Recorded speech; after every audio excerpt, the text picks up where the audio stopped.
Hello everyone, welcome to my channel tasty and fast recipes, जहां आपको मिलेगी easy and tasty recipes बिना कोई टेस्ट से समझौता किए। और अगर आपने अभी तक tasty and fast recipes channel को सब्सक्राइब नहीं किया है तो कर लीजिए और सब्सक्राइब बटन के पास बेल आइकन दे रखा है, उसे भी आप दबा दीजिए, जिससे आपको मेरी रेसिपीज़ का नोटिफिकेशन तुरंत मिल जाएगा। कुरकुरे करारे क्रिस्पी मूंग दाल के पकौड़े की रेसिपी आज मैं आपके लिए लेकर आई हूँ। कुछ खास टिप्स एंड ट्रिक्स मैं आज आपको बताऊंगी, जिससे आपके जो मूंग दाल के वड़े हैं एकदम अंदर तक कुरकुरे बने रहेंगे। और जो ठेले वगैरह पर आप स्ट्रीट्स में मूंग दाल के पकौड़े खाते हैं ना, बस उसी तरह से आज हम इन्हें बनाएंगे। अरे भाई, बारिश का मौसम है तो मूंग दाल के पकौड़े तो बनाना बनता है। चाहे मॉनसून सीजन हो या फिर आपके घर पर कोई गेस्ट आ रहे हैं, तब आप इन मूंग दाल के पकौड़ों को बनाकर उन्हें सर्व कर सकते हैं। मूंग दाल के भजिए अंदर तक क्रिस्पी बने रहेंगे। ना तो हम इसमें चावल का आटा यूज़ करेंगे, ना ही कोई सोडा और ना ही बेसन। कम मेहनत में हम मूंग दाल के पकौड़े की रेसिपी बनाएंगे और स्वाद वही आपको आएगा जो आप ठेले वगैरह में स्ट्रीट्स में खाते हैं। तो चलिए करते हैं फिर रेसिपी फटाफट से शुरू। तो स्ट्रीट स्टाइल मूंग दाल के पकौड़ा बनाने के लिए हम यहाँ पे लेंगे एक बोल। अब मैंने यहाँ पे ली है आधा कप मूंग दाल। मैंने बिना छिलके वाली मूंग दाल यहाँ पे ली है। आप चाहे तो छिलके वाली मूंग दाल का भी यूज़ कर सकते हैं। अब इसके अंदर हमें पानी डालकर इसे 2 से 3 बार धो लेना है, ताकि अगर इसके अंदर कोई कचरा वगैरह है तो वो निकल जाए। कोई भी दाल हम यूज़ करते हैं उससे पहले हमें दाल को 2 से 3 बार धो लेना चाहिए। तो इस तरह से मैंने दाल को 2 से 3 बार धो लिया है। मूंग दाल को अच्छे से 2 से 3 बार धो लेने के बाद अब इसके अंदर हम डालेंगे पानी। पानी आपको इसके अंदर ऊपर तक पूरा भर देना है, क्योंकि हमें दाल को 2 से 3 घंटे के लिए भिगो के रखना है।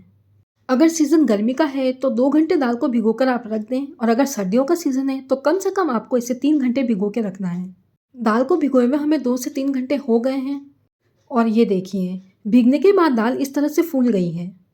और जो मूंग दाल हमने अभी भिगोई है उसे मैं आपको एक बार तोड़कर बताती हूँ। ये देखिए, आसानी से ये टूट रही है। इसका मतलब हमारी जो दाल है एकदम परफेक्टली भीग गई है। अब हम एक बोल लेंगे और बोल पर हमें छलनी को इस तरह से रख देना है और इसका जो एक्स्ट्रा पानी है वो हमें रिमूव कर देना है। दाल के अंदर पानी आपका बिल्कुल भी नहीं रहना चाहिए। पानी आपको एकदम अच्छे से रिमूव कर देना है, तभी आपके जो दाल के वड़े हैं एकदम परफेक्टली बनेंगे। अगर आप इसमें पानी रख देंगे तो दाल के जो आपके पकौड़े हैं बिल्कुल भी परफेक्टली नहीं बनेंगे। तो दाल का पानी हमें इस तरह से रिमूव कर देना है। अब हम यहाँ पे लेंगे एक मिक्सर जार। अब जो दाल का पानी हमने अभी रिमूव किया है उस दाल को हमें इस मिक्सर जार में डाल देना है। मैंने दाल के पकौड़े के लिए आधा कप मूंग दाल ही ली थी, इसलिए मेरा एक बैच ही इसके अंदर बनेगा। और अगर आपको इससे ज़्यादा क्वांटिटी लेनी है तो आपको इन्हें बैचेस में पीसना होगा। मेरी ज़्यादा क्वांटिटी नहीं है, इसलिए मेरा एक बैच में पीस जाएगा। अब पानी हमें इसके अंदर बिल्कुल भी नहीं डालना है। एक बूंद भी आपको इसके अंदर पानी नहीं डालना है और मिक्सर जार को ढककर इसे हमें दरदरा पीसना है। एकदम फाइन ग्राइंड हमें इसे नहीं करना है। और ये देखिए, इस तरह से हमने इसे पीस लिया है। चम्मच से मैं आपको इसे चेक करके बताती हूँ। इस तरह का आपको दरदरा टेक्सचर इसका रखना है। इस तरह का दरदरा टेक्सचर अगर आप रखेंगे तो एकदम स्ट्रीट स्टाइल आपके ठेले वाले मूंग दाल के वड़े बनेंगे, एकदम कुरकुरे करारे और क्रिस्पी। अगर आप थोड़ी सी भी महीन दाल पीस देंगे तो आपके जो दाल के पकौड़े हैं वो ऑयली ऑयली से बनेंगे। अगर आप इस तरह से दरदरा पीसते हैं इसे, तो दाल के जो आपके पकौड़े हैं एकदम क्रिस्पी करारे और कुरकुरे बनेंगे और बिल्कुल भी ऑयल नहीं सोक करेंगे। अब दाल तो हमने यहाँ पे पीस ली है। अब कुछ सीक्रेट मसाले हम इसमें यूज़ करेंगे, तो इसके लिए हम बनाएंगे एक सीक्रेट मसाला। वो जो सीक्रेट मसाला हम बनाएंगे उसी से आपके जो दाल के वड़े का टेस्ट है एकदम ठेले वाला आएगा। तो चलिए फिर हम यहाँ पे लेंगे एक मिक्सर जार। उसके अंदर हम डालेंगे 1 इंच अदरक का टुकड़ा और 3 से 4 लहसुन की कलियाँ। 1/4 चम्मच के करीब इसके अंदर हम डालेंगे सौंफ। आधा चम्मच इसके अंदर हम डालेंगे धनिया। साबुत धनिया होता है ना, बस वही हमने यहाँ पे यूज़ किया है। स्वाद के अनुसार नमक हम इसमें डालेंगे। अब 2 से 3 चम्मच के करीब लाल मिर्च पाउडर हम इसके अंदर डालेंगे। अगर आप कम तीखा खाना पसंद करते हैं तो लाल मिर्च की क्वांटिटी आप अपने अकॉर्डिंग डाल सकते हैं। अब इसके अंदर हम डालेंगे घर पर बना हुआ गरम मसाला पाउडर। आधा चम्मच के करीब यहाँ पे मैंने गरम मसाला पाउडर यूज़ किया है। अब इसके अंदर जाएगी 1/4 चम्मच के करीब हींग। इसी के साथ हम यहाँ पे डालेंगे 1/4 चम्मच के करीब काला नमक। अगर आप लहसुन नहीं खाते हैं तो इसे स्किप भी कर सकते हैं। और मिक्सर जार को ढककर इसे हमें दरदरा पीस लेना है। इसे आपको थोड़ा दरदरा ही रखना है। और ये लीजिए, तैयार है हमारा ये सीक्रेट मसाला। बिल्कुल आपको इसी तरह से दरदरा इसे पीसना है, बिल्कुल भी महीन नहीं करना है इसे। अगर आप इसे महीन करेंगे, जो फ्लेवर है धनिया वगैरह के आपको बिल्कुल भी नहीं आएंगे दाल के पकौड़ों में। तो सीक्रेट मसाला हमारा बनकर तैयार है। ये जो सीक्रेट मसाला हमने तैयार किया है ना दाल के पकौड़ों के लिए, उससे दाल के पकौड़ों का टेस्ट कई गुना बढ़ जाएगा। अब जो दाल हमने अभी पीस के रखी थी उसमें हम मिलाएंगे मसाले। सबसे पहले हम इसके अंदर डालेंगे धनिया पत्ती। तो धनिया पत्ती हम इसके अंदर डालेंगे करीब 2 से 3 चम्मच। आपको जब भी दाल के पकौड़े खाने हैं उसी वक्त आप इसमें मसाले मिलाएं, उससे पहले आपको इसके अंदर बिल्कुल भी मसाले नहीं मिलाने हैं। अब 2 से 3 चम्मच के करीब इसके अंदर हम डालेंगे पत्ती प्याज यानी कि स्प्रिंग अनियंस। और 2 से 3 चम्मच के करीबी इसके अंदर हम डालेंगे बारीक कटी हरी मिर्च। अब जो सीक्रेट मसाला हमने तैयार किया है वो हम इसके अंदर डाल देंगे। कोई भी अलग से आपको मसाले इसके अंदर डालने की ज़रूरत नहीं है, सभी जो मसाले हैं हमने सीक्रेट मसाले में डाल दिए थे।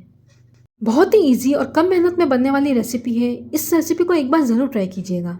इस सीक्रेट मसाले को ऐड करने के बाद इसे हमें हाथों से इस तरह से मिक्स कर लेना है। ध्यान रहे फ्रेंड्स, दाल में आपको मसाले तभी मिलाने हैं जब आप इसे खाने वाले हैं। उससे पहले आपको इसके अंदर बिल्कुल भी मसाले नहीं मिलाने हैं। दाल को आपको सिर्फ पीस कर रख देना है। जब भी इसे खाना हो तभी आप इसके अंदर मसाले मिलाएं, नहीं तो ये पानी छोड़ देगा।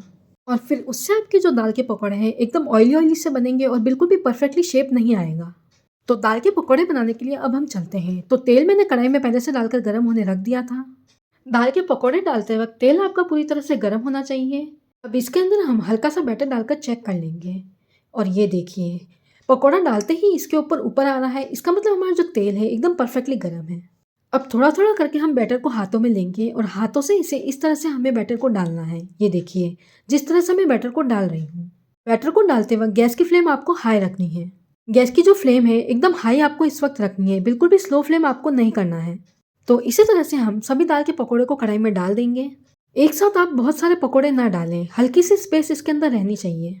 हल्की सी खाली स्पेस अगर आप कढ़ाई में छोड़ेंगे तो पकौड़े आपके एकदम परफेक्ट बनेंगे, बिल्कुल भी ऑयली ऑयली आपके पकौड़े नहीं बनेंगे। दाल के पकौड़े यानी कि दाल के वड़े एकदम परफेक्टली बने, सबसे पहले आपका उसके लिए बैटर परफेक्ट होना चाहिए। और उसके बाद आप जब इसे तेल में तल रहे हैं तो उस वक्त आपको गैस की फ्लेम का ध्यान रखना है।